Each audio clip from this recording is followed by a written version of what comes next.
Come get your good guy fix in today's Index Imperium 2 review. Spiky bits. What's up, hobby maniacs? Rob Baer with you today, taking a look at the brand new Index Imperium for the good guys. Now this is kind of like what we saw recently in the past with the Imperial Agents book, but a little bit more wide open. As you can tell, there's a lot of pages in this book, there's a lot of words, but more importantly, that's a lot of units, so we're not as restricted on what we could take in said Imperial Agents book, which, you know, was kind of universally panned by folks. So there's about 170 pages in this one. It's following the same format that we saw with the other books, where it would have your points cost, your summaries for both your weapons and any abilities that your units might have in the back. So when you select a data sheet, you need to go back here and add your points to it, and also find out the points for the units themselves right here. So in the long run, it seems like a lot of work, but it gives Games Workshop a little bit of wiggle room to fix any sort of points costs or things in the near future if they need to when they review stuff on a yearly basis, like they were saying. So this book, as you can see, pretty much contains the Astra Militarum, and inside the Astra Militarum, now we have compartmentalized factions inside of them. Like we got Cadians, we got Catachans, we've got the Tempestus again, we got the Auxiliary, which is like the Ogrins, the Bulgarins, some of the Telepathica guys, of course the Planes. Then we've got the Lord Commissars and such up here. Then it kicks over to the Mechanicus, which is divided technically still by the Cult Mechanicus and the Scutari. Then it goes into the Knights themselves. The Ministorum, which can kind of work with a couple different things. Obviously, this is all keyword Imperium, so you don't even have to worry about that, right? Then you've got your Sisters, your Psykers right here, your Assassins, the Inquisition, the Custodes, the brand new Custodes, and the Sisters of Silence right there. And then there's even a fortification section here, which is going to be your unaligned kind of things. And we're going to talk a little bit, because this is the book that's more complex than the Xenos ones and the Chaos ones that we already talked about. We're gonna kind of break down a couple of things right here that are very important to keep in mind. Now, of course, you got the little flush section in the front of each of the individual factions here. Now, one thing that we need to keep in mind is that when we're building our match play armies, which I imagine a lot of people are on here trying to figure out exactly how to build an army now for 8th edition, right? So your army has a faction, which we all kind of know at this point. It has to be one of the main factions. So you can be unaligned, which is going to be your, terrain and stuff like that.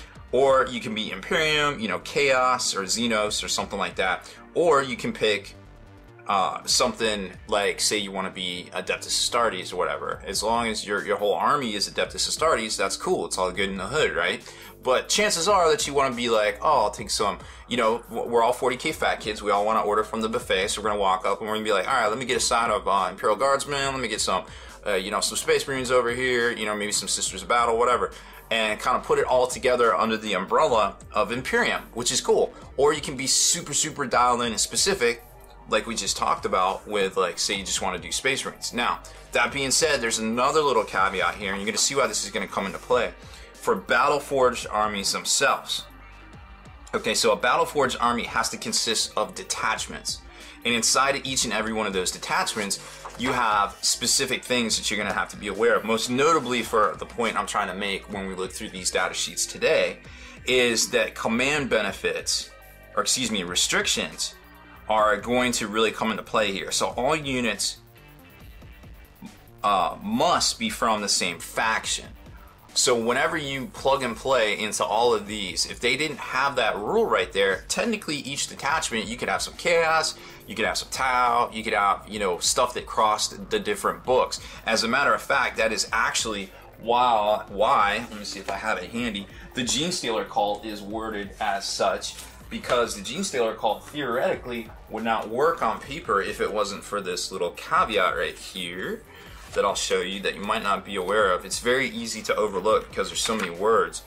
This Brood Brothers special rule here, which allows you to represent the elements of such forces that have been subverted by a cult. You can include Astra Militarum units and Genestealer cults units in the same match play army, even though these units don't have any faction keywords in common.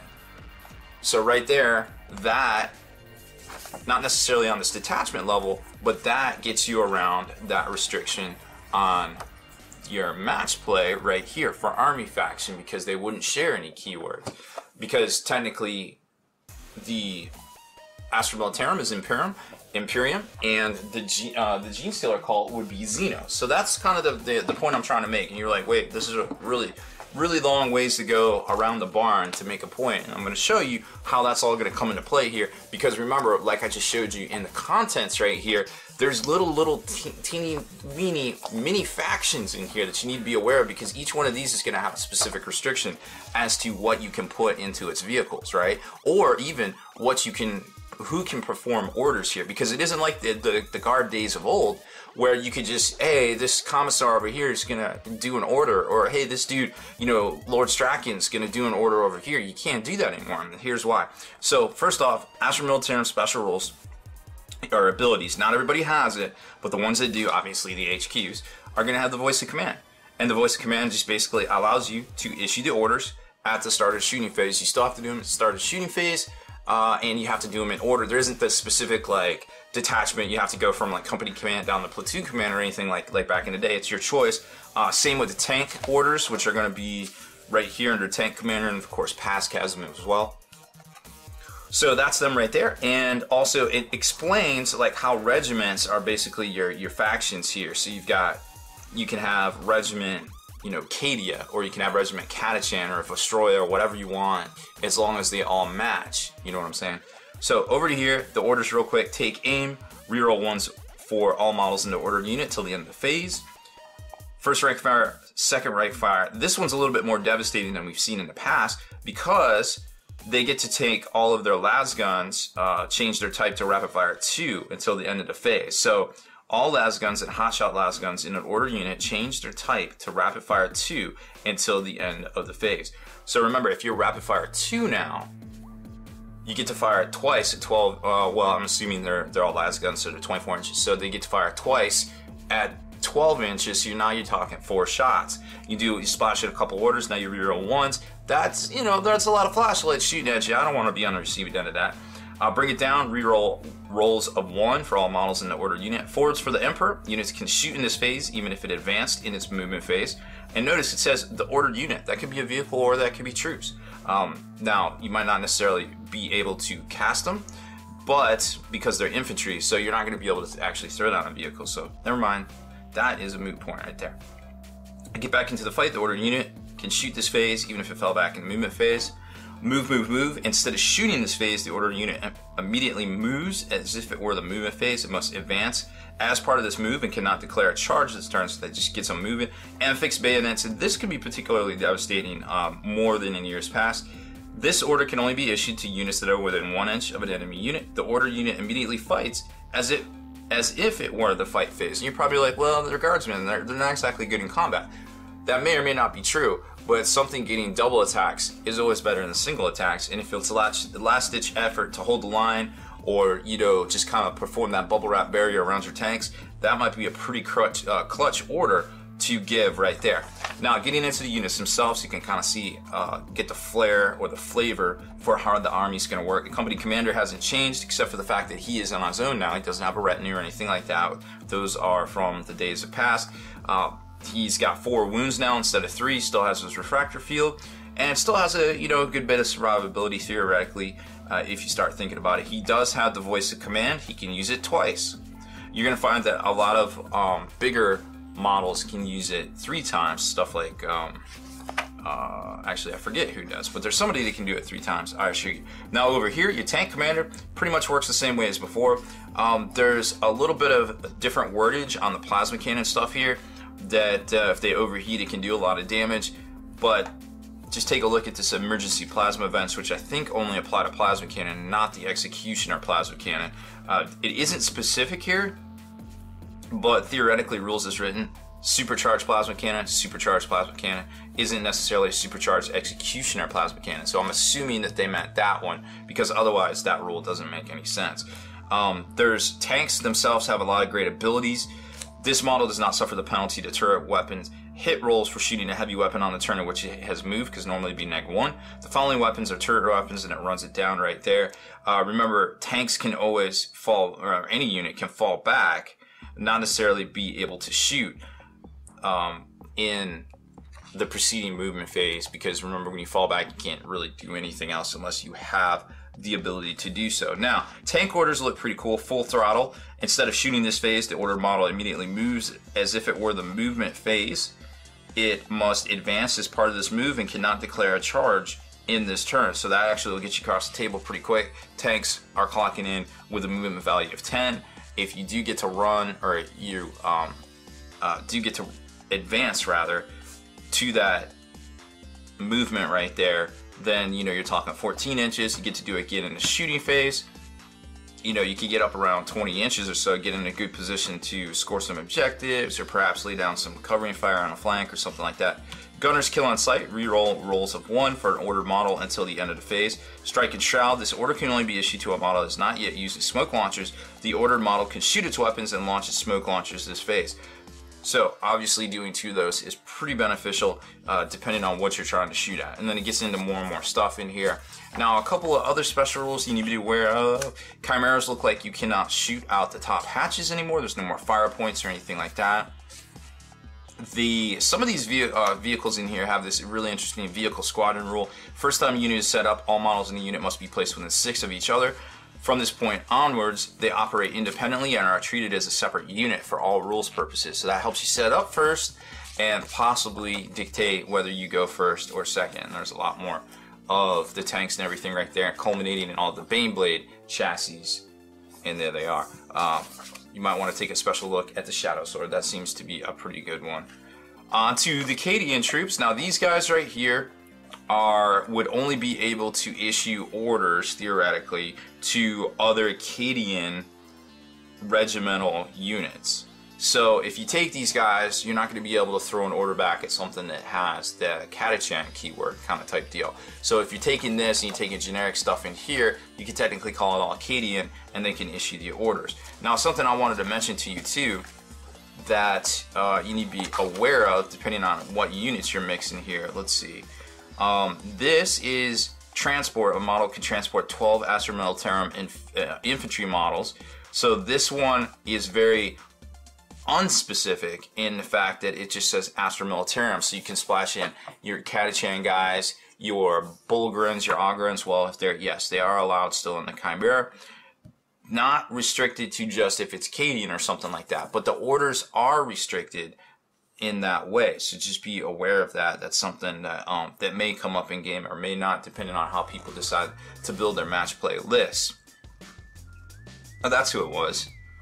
Creed can do it 3 times. Oh, well, that makes sense.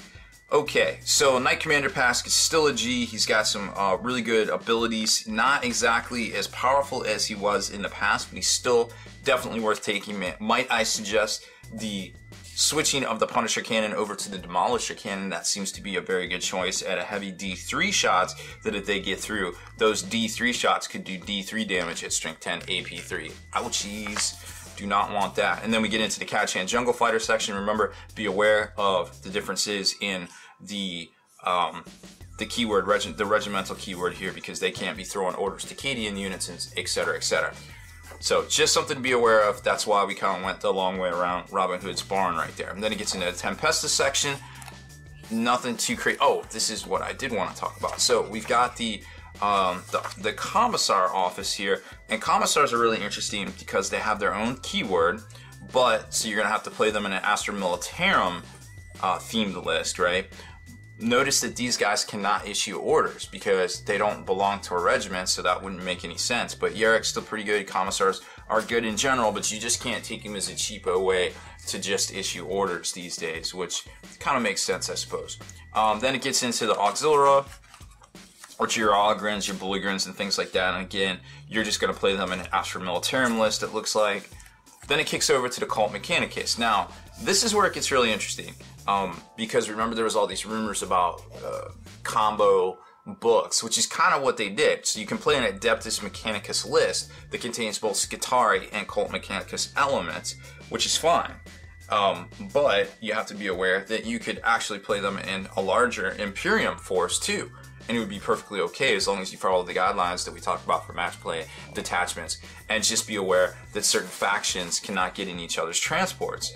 depending on what the restrictions are. Like for instance, I don't have the book open here, but a Rhino says it has to be Adeptus Astartes, you know, keyword chapter to embark into the Rhino, whereas some of the guard transports just say they have to be Astra Militarum in general. So it kind of gives you an idea of where they're kind of trying to go with that. Now, abilities wise, they brought back the Mechanicals, and the Mechanicals are really interesting because you can just pick which Mechanical you want to use each turn, not duplicating them at any point during the game. However, if you want to get a little, you know, you want to get a little crazy with the cheese whiz here, and you want to get dicey and roll some dice because you're like, you know what, I don't mind any of these, then you can roll a dice, and if it happens to duplicate itself via the dice roll, it's legal.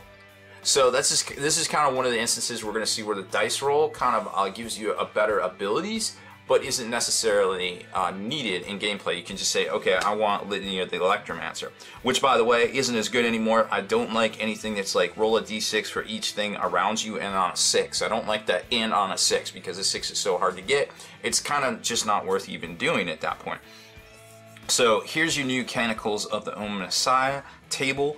Can't reroll failed morale tests on affected units, or you can rather. That's fine. We just talked about Electromancer, which used to be super good when you got assaulted or you were assaulting. But don't worry, the Cognos weapons are actually, I think, better in this edition, to be quite honest. So you'll have a little bit of Overwatch ability there. Chant of the Remorseless Fist. You can reroll any failed hit rolls for 1 for the affected units in the fight phase. Shroud's Bomb came back. Good to see this one. You basically get the cover save for being in cover. Invocation of the Machine Might, +1 strength, and Benediction of the Messiah. You can reroll failed hit rolls of 1 for affected units in the shooting phase. Alright, so then it kicks over to the Cult Mechanicus section, and now you're going to notice another combo with the Canticles of the Messiah. Now, Baller Serious here, he will get you a +1 or a -1 to the chart when rolling on it if you decide to just roll on it. So that gives you even cooler functionality because this guy obviously was a staple of a lot of Warcon lists there towards the end of 7th edition, and I'm sure a lot of folks have him, wouldn't mind playing him. Now, he doesn't have quite as many of the abilities as he had before, but that one's a pretty nifty one, and I think when you start looking at the chart and looking at your odds, I mean, your average on 1d6 is roughly a 4, right? So if it's roughly a 4, you know you're going to probably be in this area right here. It gives you a plus or minus. So these you're probably going to hit more often than not so much on the 1 or not so much on the 6. So you might be able to plan your tactics accordingly to that mathematical information right there. And then it gets into the rest of the units, and we're seeing that the Cataphren destroyers are falling in line with the grav cannon kind of nerf, I guess you could say it is, from previous that we saw with the Centurions. They're heavy 5, heavy 5, strength 5, AP neg 3 with 1 damage, and if the target has a save characteristic of 3 up or better, this does damage of D3. So yes, it does still kind of cause that gravimetric flux on anything with a high armor or high denser value. I guess I would say denser targets, but that being said, it's not quite as baller as it used to be there. So now you can technically field an Adeptus Mechanicus army, or you know, depending on what you want to do there, if you want to incorporate both Cult Mechanicus and Scutari with no drawbacks, okay? Or you can just go straight Cult, or you can just go straight Scutari. Every unit that we had in the past that you would expect to be here is here. Now there is only one set of special rules, and that is the Canticles. However, the Canticles do cross over to all of these models. Well, the majority of them. So just kind of keep that in mind as you start to build your list now. We're going to do a further tips and tactics video on each faction's breakdown in the future, but for right now we're just doing the brief overview, and that's something that you definitely need to be aware of as a Cult Mechanicus player.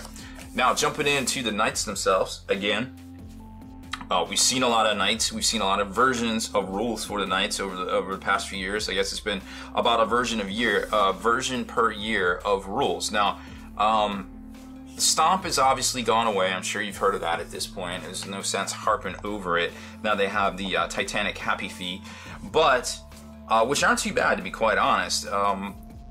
Personally, I kind of like the direction that the Knights are going. We're going to see a lot more on these guys here in the near future, but just know this, they're all in here. You can choose their war gear from the back of the book via the certain restrictions. The renegade ones, which we saw in the chaos video, can still do the double weapons if you so desire.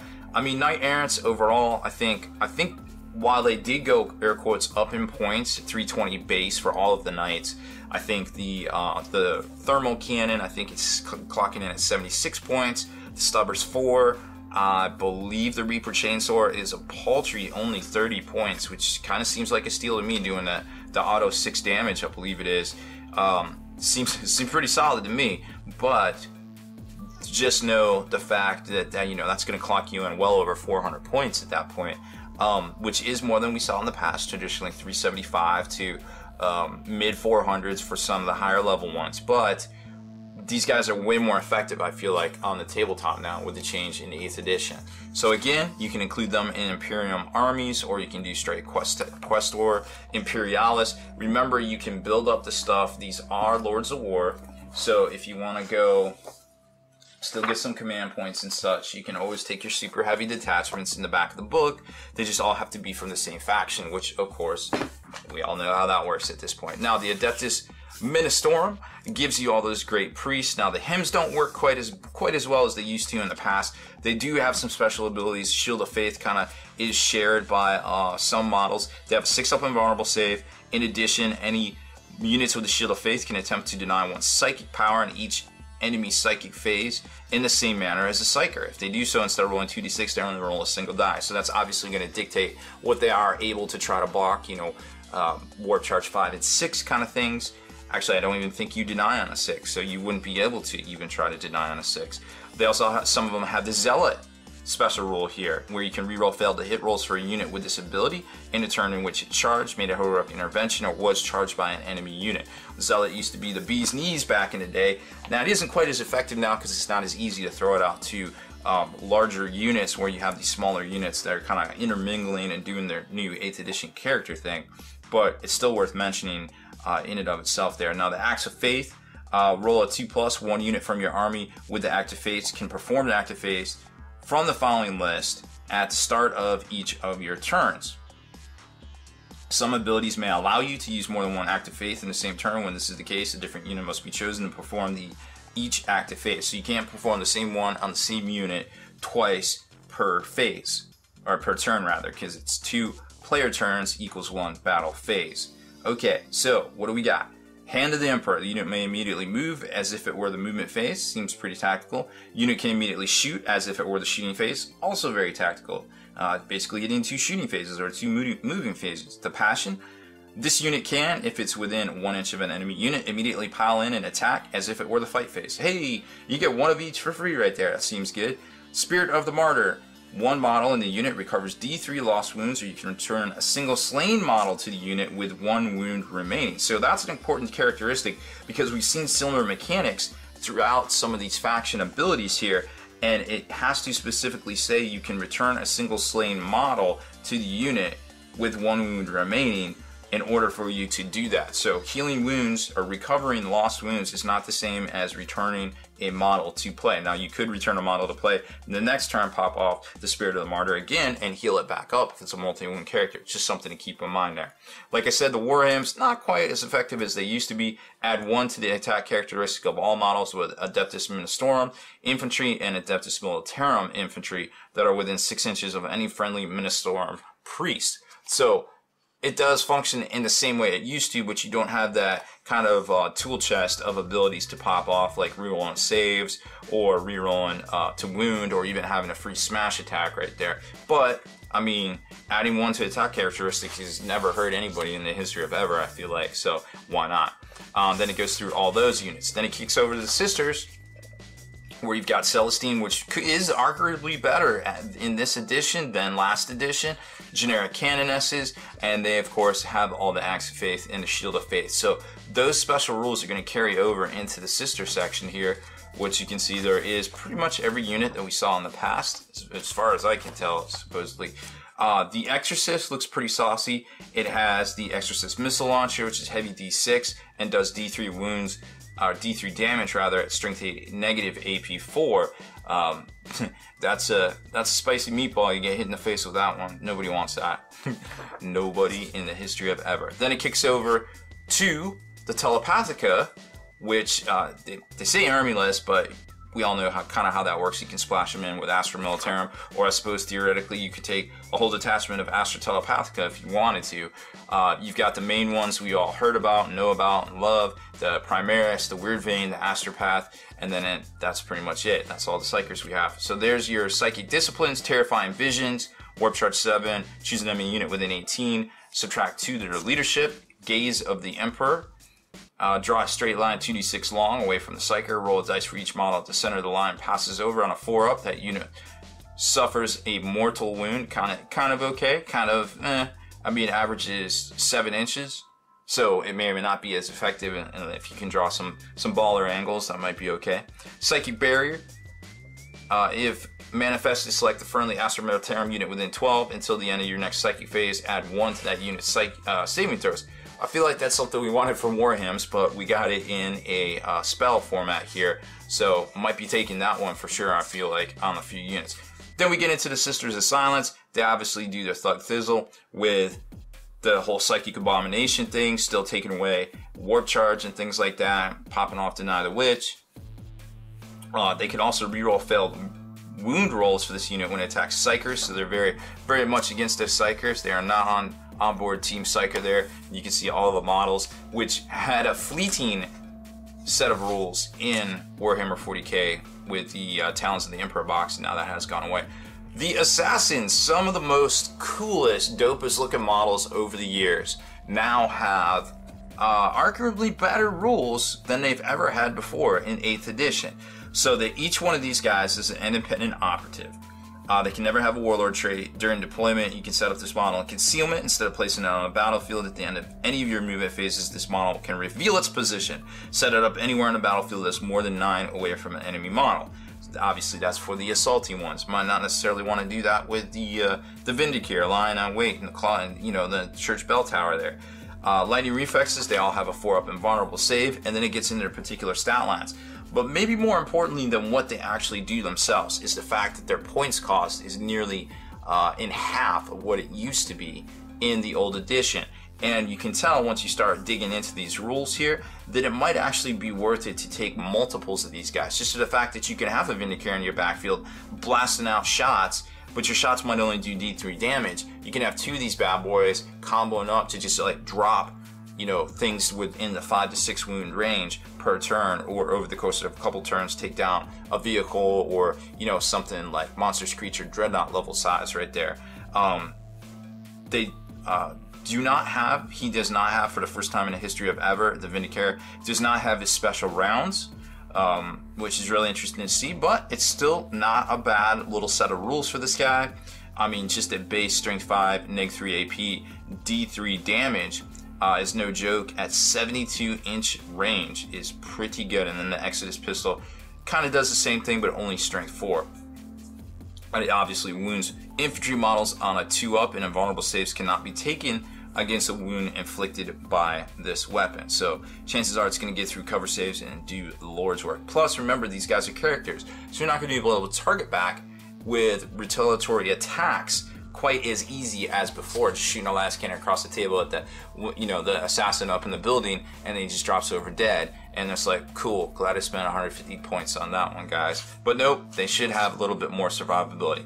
All right, now we get into the Inquisition. Are you done yet? Listen to me talk about these silly good guys that have all these crazy special rules when Chaos doesn't have all these special rules. We have a very small book. It's very modest, painfully average sized book, but we got a book. But we're going to talk about all the good guy rules now, because they guys got tons and tons of rules. Let me tell you. Okay, well anyways, Inquisition, can you tell I like Chaos? Inquisition has a whole bunch of different rules. First off, they have their own psychic powers, once again. They also have the Ordos traits, which are really interesting. So, a unit with this ability gains a bonus when attacking a certain type of enemy. If the unit belongs to the Ordo Malleus, the Ordo Hereticus, or the Ordo Xenos, it gains the relevant trait from below. And then you have the Specialists, which are just like the different chapters, or the different temples rather, or I guess the ordos rather, temples are for assassins, that just kind of go around and try to locate people or whatever, and that's kind of reflected here. Rerolling rolls of 1 for specialized units if the target has the character keyword. Malleus, Ordo Malleus, is the militant wing. Usually goes after chaos or demons. Traditionally, that is the Grey Knights. You may reroll hit and wound rolls for Ordo Malleus units if the target has the chaos or demon keyword. Ordo Hereticus, obviously, you know, you're talking your sisters, you're talking your witch hunters, your inquisitors, just in general. I mean, theoretically, you can kind of spread that over to a couple of different things, but we'll just stop there. If the target has a Chaos or Psyker, reroll the hit and wound rolls, which obviously rerolling both the hit and wound rolls is pretty huge. And then Ordo Xenos, that's your Death Watch. You can reroll hit rolls and wound rolls of 1, so not everything, just of 1 for the units against targets that do not have Chaos Imperium or unaligned. So that's going to just kind of keep you in a very specialized family for a very specialized kind of benefit there. Then their discipline, their psychic discipline, they have Terrify, Mental Fortitude, and Dominate. Hey, what does that sound like? Something we've definitely seen in the past, right? So Terrify, strangely enough, until the end of your next psychic phase, that unit must subtract 1 from its leadership characteristic and cannot fire Overwatch, which in 8th edition could definitely turn the tide, or perhaps win you a mini battle and get your momentum going for the rest of the game there. Mental Fortitude, if Manifest is selected a visible Imperium unit within 18 until the end of your next psychic phase, that unit automatically passes morale checks. Also, money in the bank right there. And then Dominate has a warp charge of 7. If Manifest is selected enemy character within 18, you can force the model to immediately shoot a single weapon or make a single close combat attack at an enemy unit of your choice as if it were part of your army.